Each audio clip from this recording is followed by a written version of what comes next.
Krois Memo. Saga Psalm 2. A fiery six-eyed beast speeds the guiding hand of salvation. The one who removes the torment is mine own son. The six-eyed beast must be Darkova, the three-headed demon beast. This section is based on the prophecy by the great king of Titania.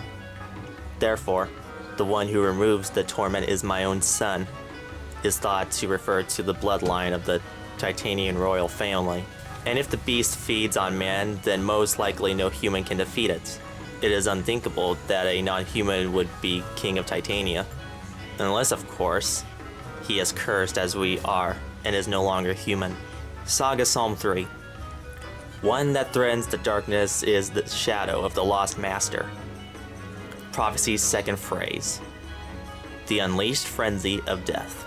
Something seems odd about these phrases. Odette, Queen of the Dead, has no master. If the Lord of the Netherworld is not Odette, then what being can emerge from the Netherworld? Only King Gallen, who is changing the Netherworld, comes to mind. He will lead the army of the dead to his own country? Having read the Psalms based on this theory, the late master is Odette, and the shadow that threatens King Gallen is the shadow of Odette? I've heard that there is a swordsman who bears the shadow of death in the fairy kingdom. But who could that be? Saga Psalm 4. The blooming blaze cometh, burning down the forests. The flood of fire that man cannot withstand is halted by the world's tree and vanishes. Evidently, King Onyx's army from the Fire Kingdom will sweep the land at Armageddon. The saga states that mankind cannot resist, but the world tree destroys the army. Yet this world tree exists only in myth. There is no such tree in this world. The second clue is in the prophecy, scorches the throne's surroundings. Does that mean that the throne itself does not get scorched?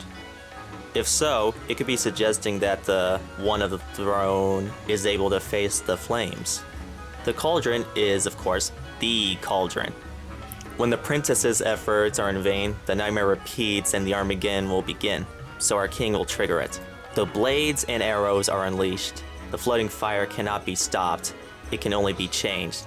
The only weapons that can destroy the cauldron are ciphers, and something that is not a blade nor an arrow can chain it. We are newcomers to this land, so we are not of the ancient blood. The one who controls the cauldron is a Valentinian who holds a cipher made of chains. In other words, this must be Mistress Velvet. If the baby dragon Master Cornelius saw is Leviathan, as the king said, then it will be an eternity before it matures and devours the world. It is written that the dragon's growth is slow, yet inevitable. Saga Psalm 5. Born in chaos and fire, sleep in mother's arms. What is the mother that puts the Lord of Snakes to sleep? With the dragons Hindle, Wagner, and Belial gone, it is unlikely that the mother is a dragon. Then what is the mother in the Psalms? In the prophecy, the phrase devours the stone of blood can be taken to mean a red magic stone created in the cauldron. Even if Leviathan can be stopped by a red stone, the Armageddon cannot be stopped. The Demon Lord must have made Baelor in anticipation of this. Saga Psalm 6. Welcoming two crownless lords. The last psalm explicitly states that the world will be revived. The Demon Lord and the Magi have taken this to mean that whoever survives Armageddon will become the new kings of the world. The Demon Lord sought victory through wars, and the mages tried to control the Armageddon directly. Yet, they were all mistaken. The two lords that survive will be chosen from the 5 challengers of the disasters. The two lords are said to be crownless.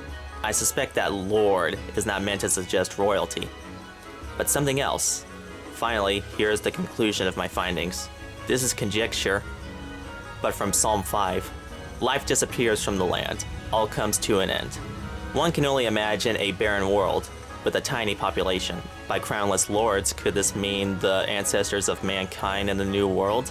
If so, it will by necessity have to be 2 humans, a man and a woman. Then we can presume that the mother in Psalm 5 can be understood as the one who defeats Leviathan becomes the mother of the new world. Everyone other than the 2 humans will perish. How can this be in any way considered salvation? I hope that I have misunderstood the prophecies. Long story short, we're fighting 5 bosses in the Book of Armageddon. And here are my answers.